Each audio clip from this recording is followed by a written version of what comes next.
Bonjour à toutes et à tous. Cette vidéo d'introduction a pour objectif de vous présenter les différents concepts de base de l'enseignement de Grigory Grabovoï en quelques mots. Bien sûr, si vous souhaitez aller plus loin, nous vous conseillons de nous rejoindre dans la formation en ligne de 9 mois Évoluer avec Grigory Grabovoï, à laquelle vous pouvez vous inscrire sur notre site internet Science of Eden. Mais cette vidéo vous permettra déjà de bien comprendre les concepts de base et de pratiquer sereinement les exercices de concentration et d'expansion de la conscience pour chaque jour du mois. Je vais maintenant vous présenter les concepts de base de l'enseignement de Grigory Grabovoï et ensuite nous ferons le lien entre tous ces concepts et la vision globale vous paraîtra plus claire. Ce que je vais vous transmettre ici, c'est la vision de Grigory Grabovoï à propos du fonctionnement de l'être humain et de l'univers et de l'interaction entre les deux. Grigory Grabovoï a une connexion directe au champ informationnel, au champ universel de la connaissance. Cette connexion et cette capacité à nous connecter à ce qui est, nous avons tous la même, et nous pourrions donc avoir accès aux mêmes connaissances si notre conscience était plus structurée. Le but de ces exercices est justement de nous aider à structurer notre conscience pour que nous puissions retrouver notre autonomie et notre pouvoir personnel. Pour bien comprendre ce dont nous allons parler, il faut tout d'abord avoir conscience que notre réalité coexiste en permanence sur plusieurs niveaux différents. Il y a ce que nous percevons avec nos sens physiques, qui correspond au niveau physique de la réalité, matérielle. C'est tout ce que nous pouvons voir, toucher, entendre ou goûter avec nos 5 sens physiques. Et nous pouvons percevoir ce niveau de la réalité grâce à nos structures physiques, comme nos 5 sens, notre peau, etc., qui font partie de notre corps physique. Et puis, il y a le niveau intermédiaire de la réalité ou énergétique, et dans ce niveau, nous pouvons placer tout ce que nous pouvons percevoir de façon plus subtile, comme les pensées, les émotions et toutes les énergies. Et nous percevons tous ces éléments énergétiques grâce à nos structures énergétiques créées par notre conscience. Enfin, il y a le niveau fondamental de la réalité, c'est-à-dire le prototype originel du monde, tel que voulu et créé par le Créateur, et ce niveau est parfaitement à la norme, retenez bien ce mot, à la norme, c'est-à-dire à la perfection originelle. Lorsque l'homme débute son évolution, il ne perçoit d'abord que le niveau physique de la réalité, puis au fur et à mesure, il commence à percevoir le niveau intermédiaire, énergétique de la réalité créée par sa conscience et par la conscience collective.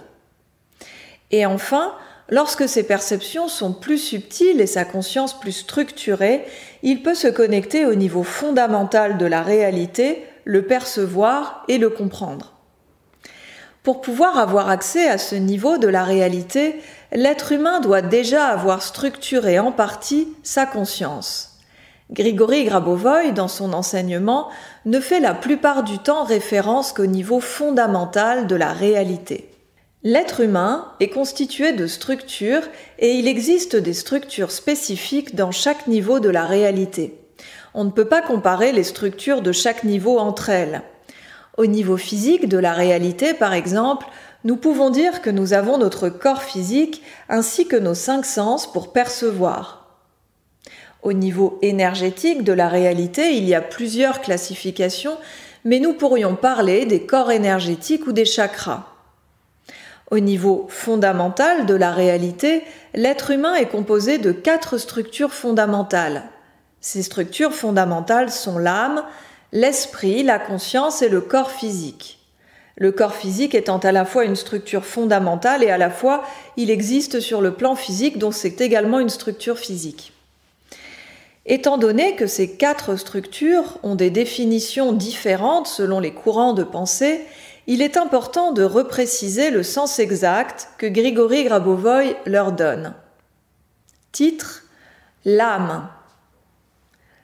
L'âme est la structure de base qui donne naissance à toutes les autres.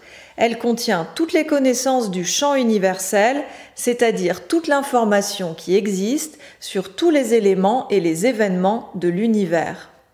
Chaque humain a une âme, et cette âme se trouve à la fois dans son corps physique et à la fois dans un espace absolu. Il y a une âme par être humain et par incarnation.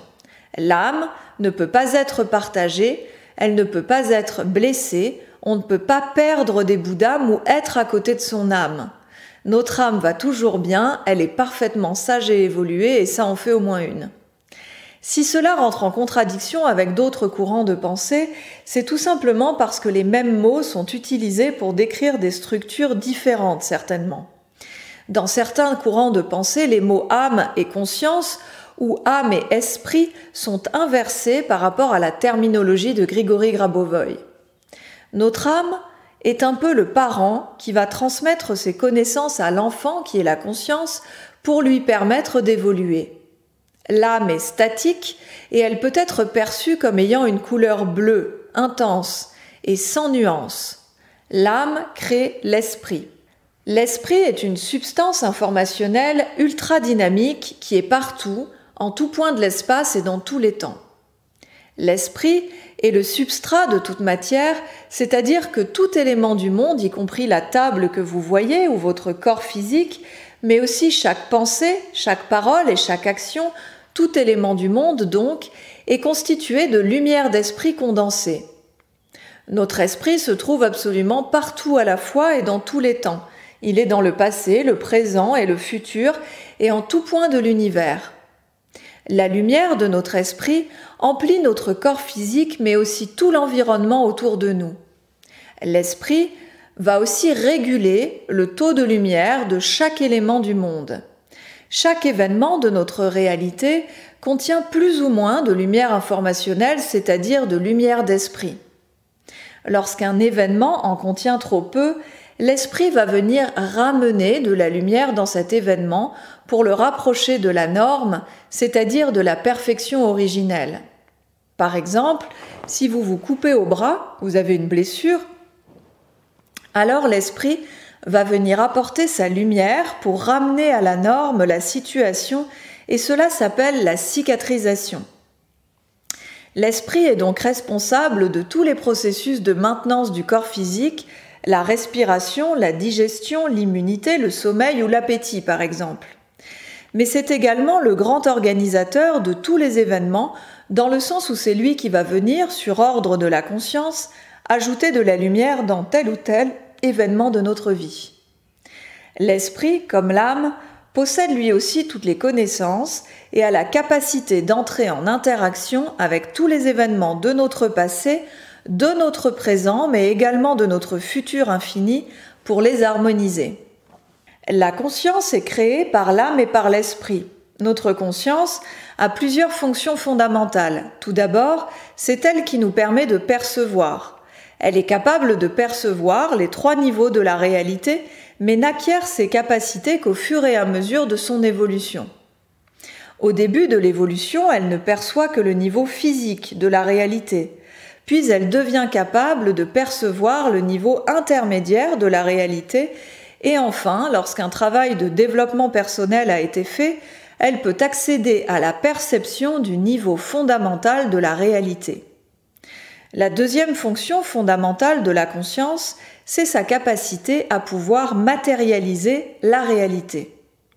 La conscience humaine est capable de condenser la lumière de l'esprit jusqu'à ce que nos sens physiques perçoivent cette lumière condensée comme un événement ou un élément physique.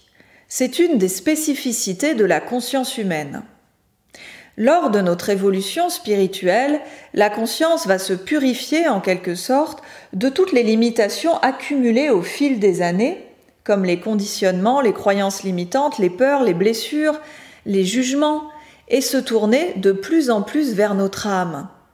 La conscience est la structure fondamentale ayant la plus petite vitesse d'action au début de son évolution, mais au fur et à mesure de sa structuration, elle va réactiver toutes ses capacités jusqu'à avoir les mêmes que l'âme. Le corps physique est lui aussi une des structures fondamentales de l'être humain. Contrairement à ce que pourraient nous laisser croire certains courants de pensée, Notre corps physique n'est pas qu'un véhicule, il est beaucoup plus que ça. C'est le prolongement matériel de notre âme dans la réalité manifestée. Il contient donc lui aussi toutes les connaissances. C'est grâce à notre corps physique que notre âme peut expérimenter toutes sortes d'événements dans la réalité. Notre corps physique est comme l'interface de notre âme avec la réalité physique. À chaque instant, ou plutôt 10 puissance 17 fois par seconde, notre âme envoie une information à notre conscience par le biais de notre intuition.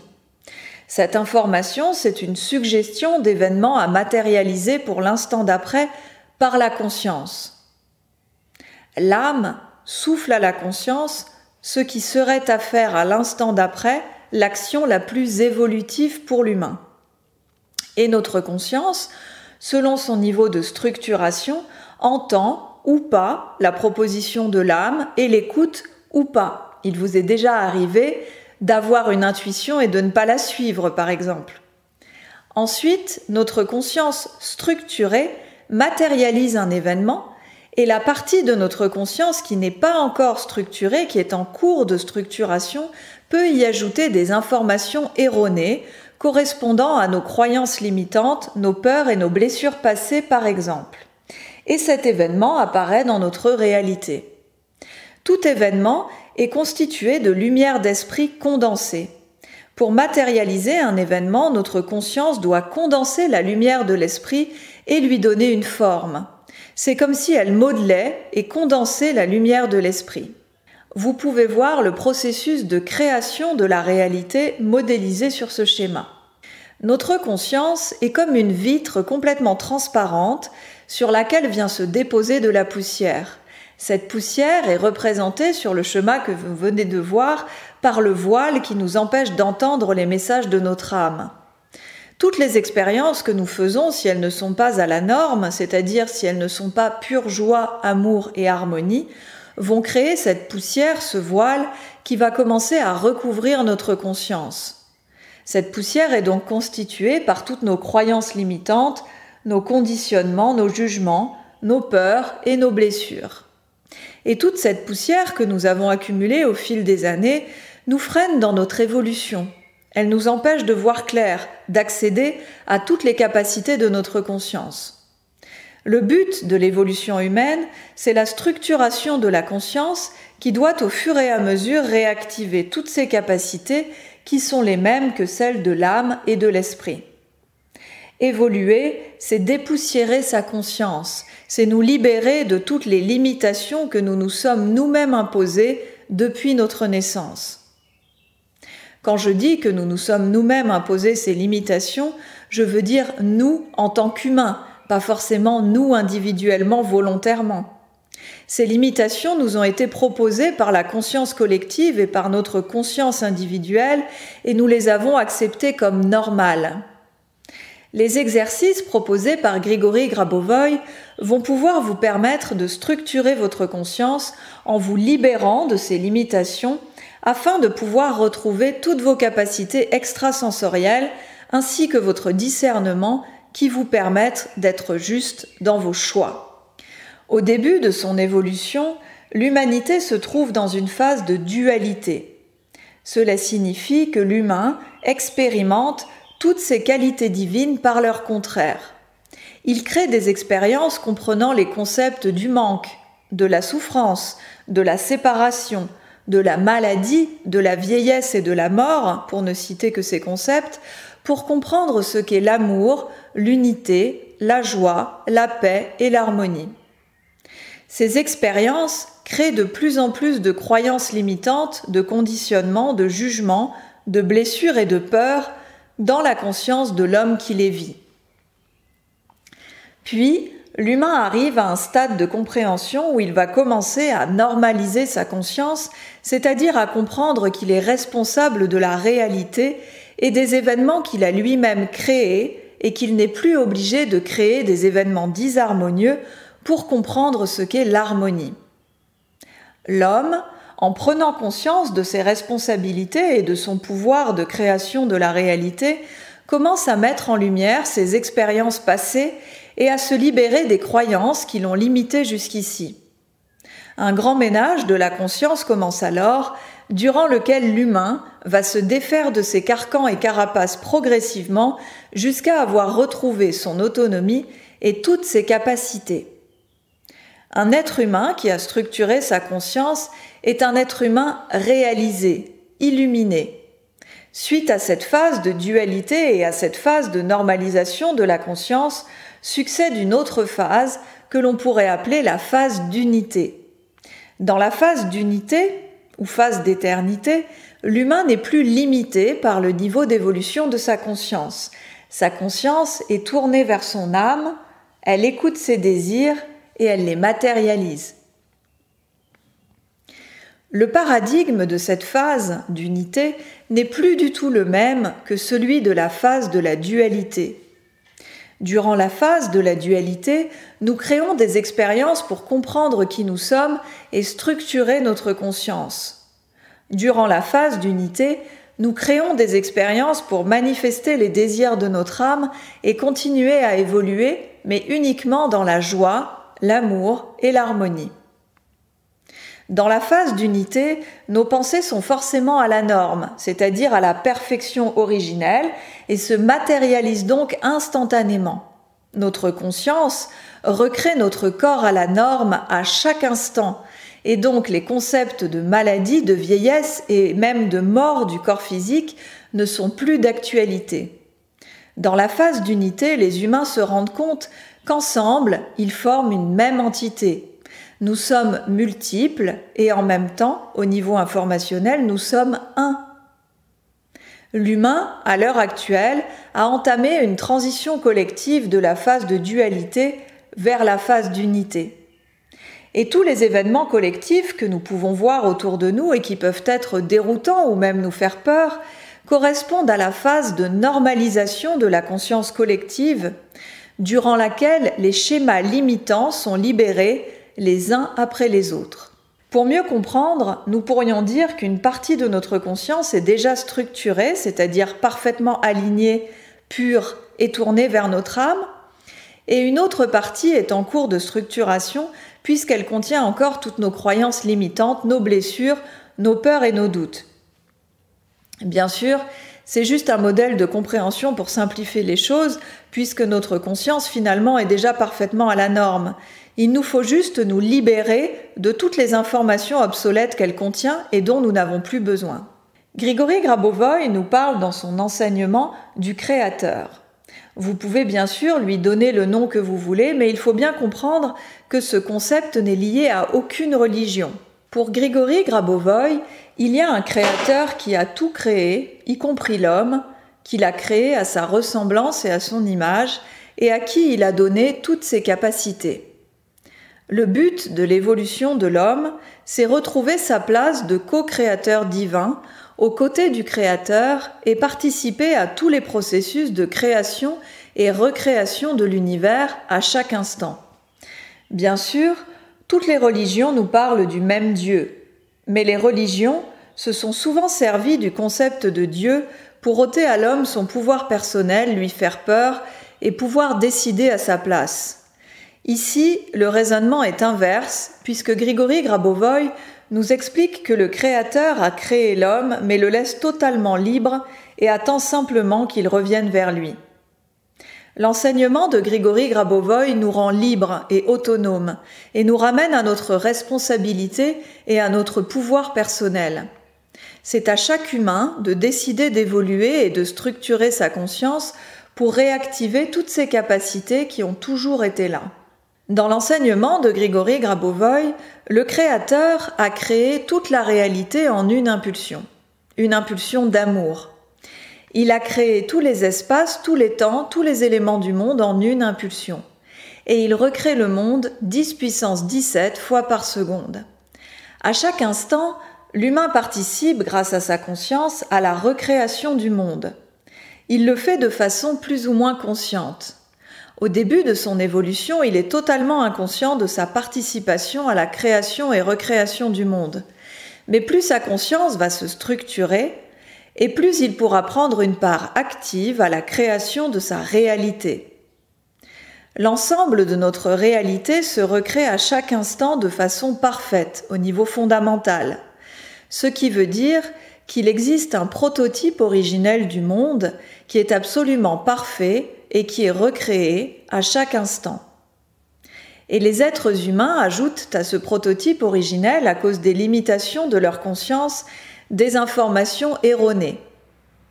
Mais le prototype originel de chaque élément du monde, de chaque événement et du monde entier en lui-même, existe toujours au niveau fondamental de la réalité, sous les voiles que la conscience non structurée y a rajoutés. Ce prototype originel du monde est fait de lumière informationnelle pure, contenant l'information de la norme, c'est-à-dire de la perfection originelle. Cette information de norme est une vibration d'amour inconditionnel et de lumière pure à laquelle nous pouvons nous connecter lorsque notre conscience est déjà un minimum structurée.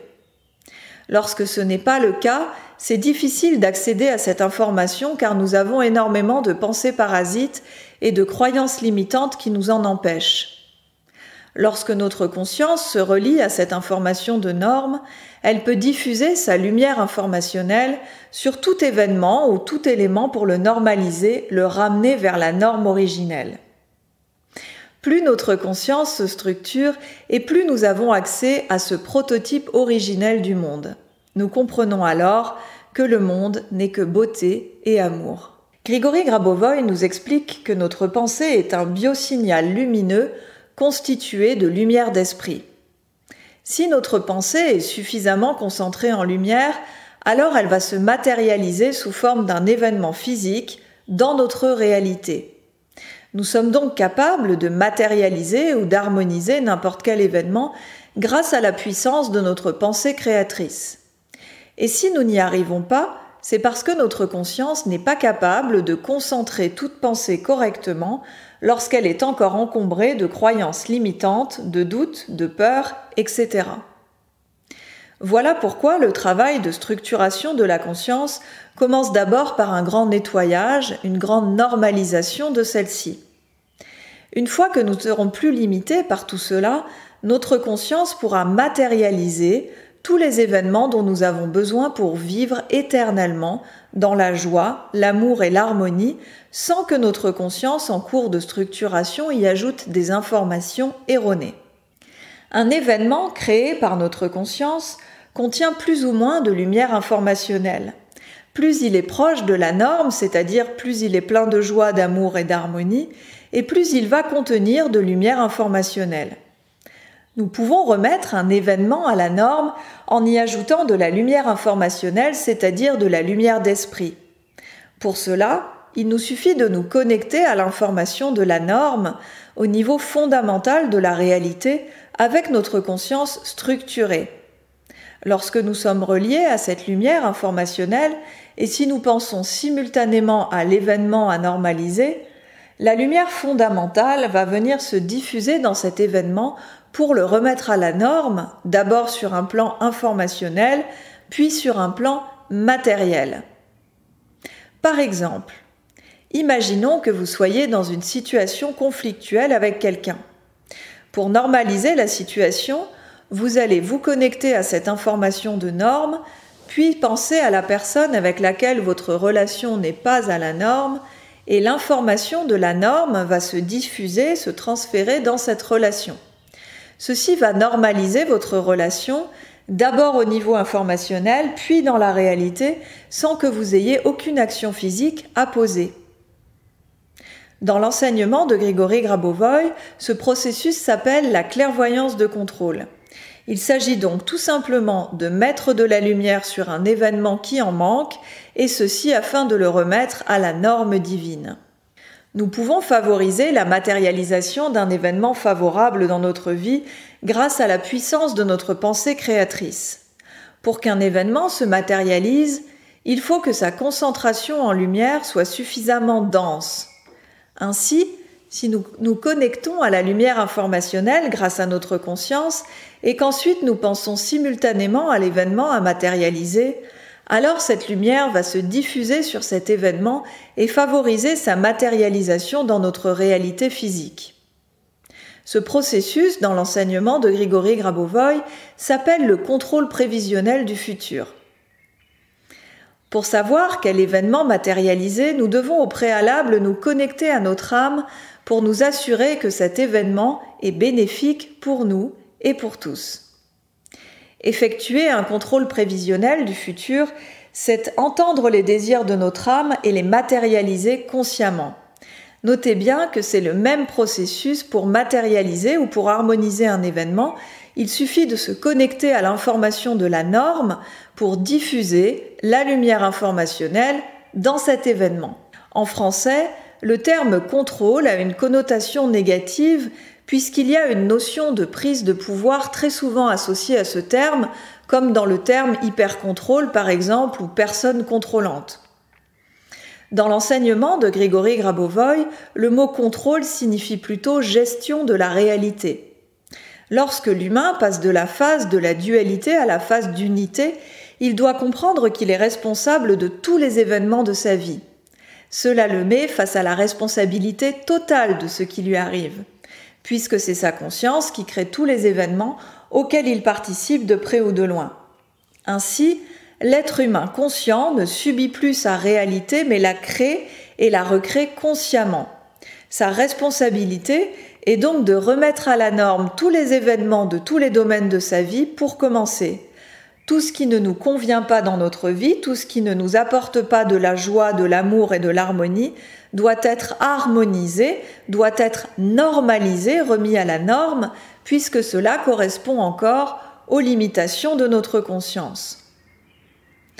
L'acceptation de ce qui est correspond à la phase de la dualité et au fait que nous ne sommes pas encore capables de discerner ce qui est bon pour nous et de transformer ce qui ne l'est pas. Donc nous acceptons ce qui est et c'est un bon début. Mais lorsque notre conscience est mieux structurée, nous ressentons ce qui est à la norme et ce qui ne l'est pas et nous devons normaliser tout ce qui ne l'est pas. Lorsque tous les événements de notre vie seront à la norme, à commencer par notre santé, il nous faudra essayer de créer de nouveaux événements à la norme directement. Ainsi, nous apprenons à matérialiser notre réalité directement à la norme pour vivre dans l'harmonie les désirs de notre âme dans cette nouvelle phase d'évolution vers laquelle se dirige l'homme, dans cette phase d'unité. Et voilà, je termine ici cette vidéo assez longue sur les concepts de base de l'enseignement. Je vous invite maintenant à passer à la suivante sur l'explication générale du livre des exercices de concentration et d'expansion de la conscience. Je vous dis à très bientôt, au revoir.